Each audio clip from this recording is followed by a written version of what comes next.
So service ఇండస్ట్రీలో ఉన్న వాళ్ళందరికీ చాలా బాగుంటుందని చెప్పాలి. అదొకటి కాకుండా ఈ రాశికి అధిపతి మనం చూసామంటే జూపిటర్ అయ్యారు. ఆయన 4th హౌస్ సంచారం జరుగుతోంది. సో కొంతవరకు అంటే ఏంటి, కష్టపడడం అనేది మనకి కనిపిస్తుంది. కంఫర్ట్ లెవెల్లో కొంత తగ్గే ఛాన్సెస్ ఉన్నాయి. అంటే మన అనుకున్న దానికన్నా మించిన సర్వీస్ చేయవలసి వస్తుంది.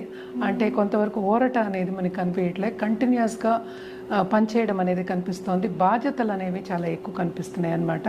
అదొకటి కాకుండా సెకండ్ లార్డ్ కూడా కూడానే ఉన్నారు first half of this month, అంటే కుజుడు. సో తర్వాత సెకండ్ హౌస్కి వెళ్తారు. సో అక్కడ కూడా మంచి సంచారమే. So to a certain extent ఈ నెలలో వీళ్ళకి చేసే పనిలో ఫైనాన్షియల్గా స్టెబిలిటీ వచ్చే ఛాన్సెస్ కనిపిస్తున్నాయి. అలాగే నిరుద్యోగులకి ఉద్యోగ అవకాశం వచ్చే ఛాన్సెస్ కనిపిస్తున్నాయి. అండ్ ఆల్సో ఎవరికైనా ఉద్యోగం పోయి ఇంట్లో ఉన్న వాళ్ళకి ఇంటర్వ్యూస్, అంటే వాళ్ళకి కావాల్సిన రీతిగా ఇంటర్వ్యూస్ వచ్చే ఛాన్సెస్ ఉన్నాయి. ఆ ఉద్యోగం వస్తుందా లేదా అనేది వాళ్ళ వ్యక్తిగత